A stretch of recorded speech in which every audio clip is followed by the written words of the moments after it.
मंजिल मिलेगी यहीं से, ये जो हमारा नारा है, जी हाँ यही हम लोगों का संकल्प है, हमारी टीम का संकल्प है कि आप लोग यदि हम पर ट्रस्ट करते हैं तो हम आप लोगों को बेहतरीन के साथ हम 38 में 38 मैथ में दिलाकर छोड़ेंगे। इसी कड़ी में आज हम चर्चा करने वाले हैं मैथ का एक ऐसा टॉपिक, शानदार टॉपिक है जो संख्या पद्धति है, नंबर सिस्टम के बारे में हम चर्चा करने वाले हैं। तो आइए देखते हैं नंबर सिस्टम के आगे कि सबसे पहले हम जानेंगे कि व्हाट इज नेचुरल नंबर, प्राकृतिक संख्या किसे कहते हैं। तो प्राकृतिक संख्या किसे कहते हैं, तो हम लोग सीखे हैं 6, 7, 8 में सीखे हैं कि वह संख्याएं जो 1 से शुरू होकर अनंत तक होती हैं। कहां तक? 1 से शुरू होकर अनंत तक होती हैं, ऐसी संख्याओं को हम नेचुरल नंबर कहते हैं, प्राकृतिक संख्या कहते हैं।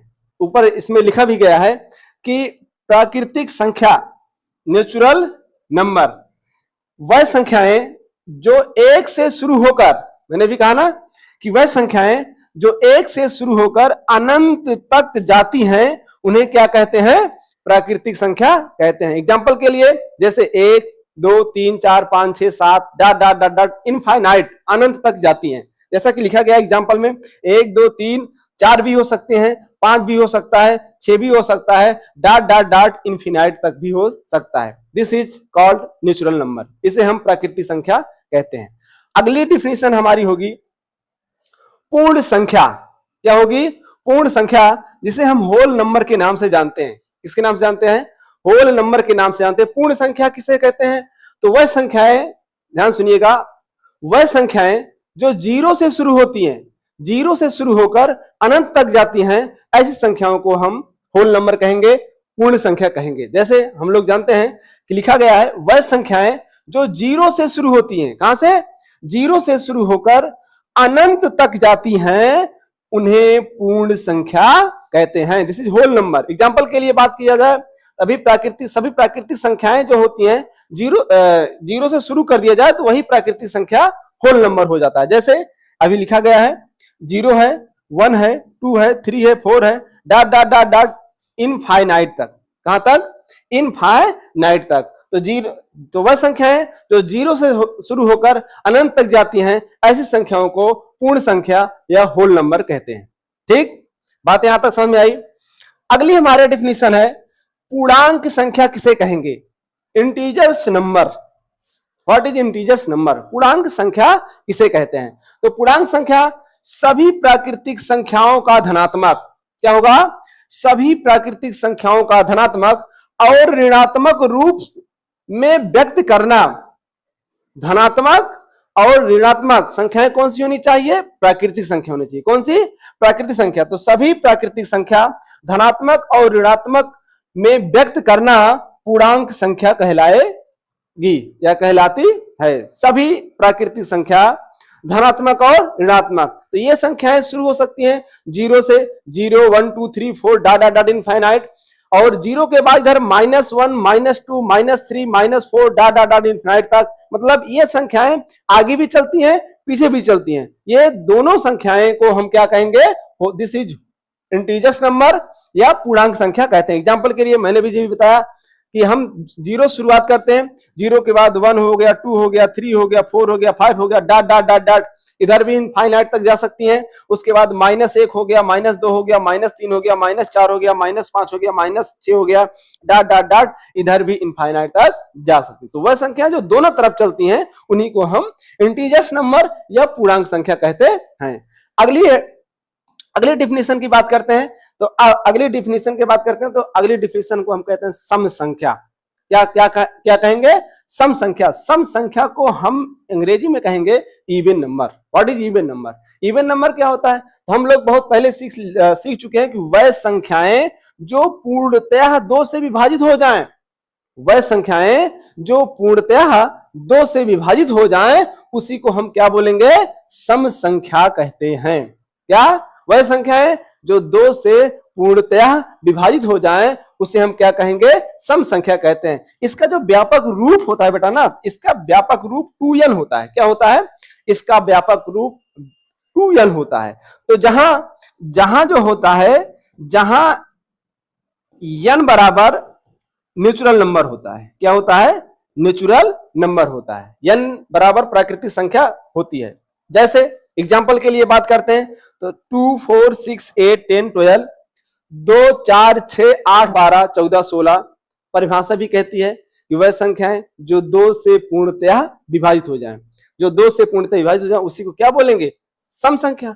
अगली डिफिनेशन होगी विषम संख्या। क्या होगी? विषम संख्या। इसे बोलते हैं ऑड नंबर। ऑड माने विषम होता है। तो व्हाट इज ऑड नंबर? अब इसके पहले हम सम संख्या पढ़े थे। सम संख्या क्या कहती है? वह संख्याएं जो 2 से पूर्णतः विभाजित हो जाए, शेषफल कुछ ना बचे, उसी को क्या बोलेंगे? सम संख्या। अब उसी का सेम उल्टा है, वह संख्याएं जो 2 से विभाजित ना हो, वह संख्याएं जो 2 से विभाजित ना हो उसी को क्या कहेंगे? विषम संख्या कहते हैं। देखते हैं, लिखा गया है वह संख्याएं जो 2 से पूर्णतया विभाजित ना हो, जो 2 से पूर्णतया विभाजित ना हो, ऐसी संख्याओं को हम कहेंगे विषम संख्या। क्या कहेंगे? विषम संख्या कहेंगे। इसका जो मानक रूप होता है, मानक रूप होता है 2n माइनस 1, 2n माइनस 1, जहां n बराबर क्या होगा? n बराबर होगा प्राकृतिक संख्या। क्या होगा? प्राकृतिक संख्या। n बराबर क्या होगा? प्राकृतिक संख्या। एग्जाम्पल के लिए 1, 3, 5, 7, 9, 11 डॉट डॉट डॉट इनफाइनाइट, यह कैसी संख्या होगी? विषम संख्या। क्या होगी? विषम संख्या। ETC याद हो सकती है। तो 1, 3, 5, 7, 9, 11 ये कौन संख्या होंगी? विषम संख्या। मतलब सम संख्या का सेम उल्टा, जो 2 से विभाजित हो जाए सम संख्या, जो 2 से विभाजित न हो उसे कौन संख्या कहेंगे? विषम संख्या कहते हैं। अगली हम डिफिनेशन की बात करते हैं। बेटा ध्यान से पढ़िएगा, मैं गारंटी के साथ कहता हूं यहां से हमें 38 से 38 आपको दिला के छोड़ूंगा। एक क्लियर है, आप लोग ट्रस्ट करिएगा और मैं एक ऐसा कंटेंट लाऊंगा कि आप लोग खुद पेपर देने जाएंगे तो खुद बोलेंगे हाँ सर इसी चैनल से ही हमारी सफलता मिली। आइए देखते हैं। रूढ़ संख्या। रूढ़ संख्या को अभाज्य संख्या भी कहा जाता है। क्या कहा जाता है? रूढ़ संख्या को अभाज्य संख्या कहा जाता है और अभाज्य संख्या को प्राइम नंबर्स भी कहा जाता है। क्या कहा जाता है? प्राइम्स नंबर भी कहा जाता है। अब प्राइम नंबर से किसे कहते हैं? What is prime numbers? या रूढ़ संख्या किसे कहते हैं?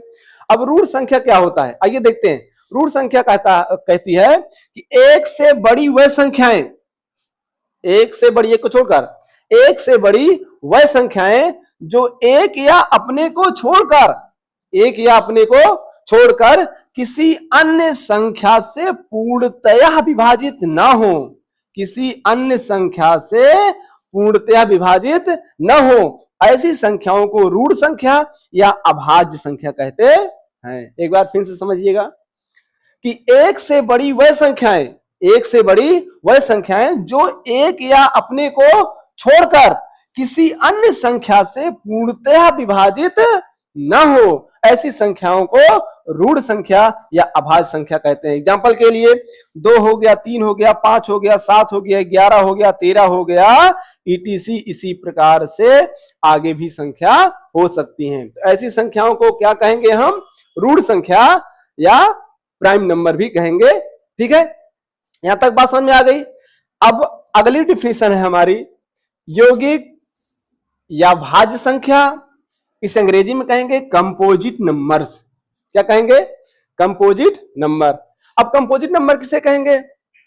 सेम उल्टा, एक से बड़ी वह सभी संख्याएं जो एक या अपने को छोड़कर, जो एक या अपने को छोड़कर किसी अन्य संख्या से भी विभाजित हो जाएं। अब यहां पर क्या हो रहा है?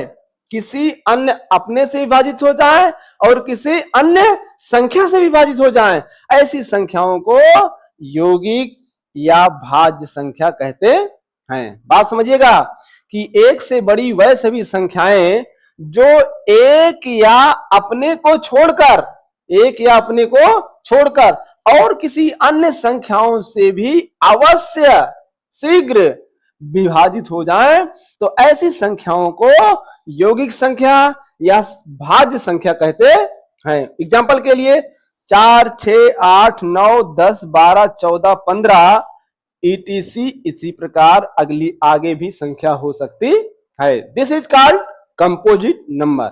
इसे हम कहेंगे यौगिक या भाज्य संख्या। परिमेय संख्या किसे कहेंगे? रोटेशनल नंबर किसे कहते हैं? आइए देखते हैं।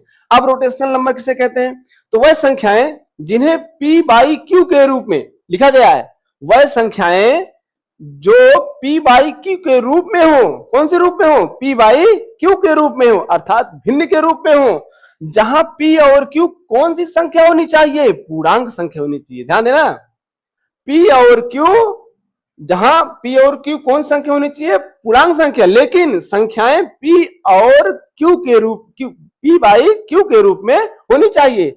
वह सभी संख्याएं परिमेय संख्या कहलाती हैं। बात समझ में आई? वह संख्याएं जो P और Q के, P बाई Q के रूप में हो, और जहां P और Q क्या हो? P और Q एक पूर्णांक संख्या हो, ऐसी संख्याओं को परिमेय संख्या कहते हैं। एग्जाम्पल के लिए 3/7, 13/5, 0 हो गया, 5 हो गया, -2/5 हो गया, etc। इसी प्रकार अन्य भी संख्याएं हो सकती हैं, जिसे हम रोटेशनल नंबर कहेंगे या परिमेय संख्या। अगली डेफिनेशन होगी हमारी अपरिमेय संख्या। क्या? अपरिमेय संख्या, जिसे बोलते हैं इररोटेशनल नंबर। क्या कहेंगे? इररोटेशनल नंबर। हम अपरिमेय संख्या किसे कहेंगे?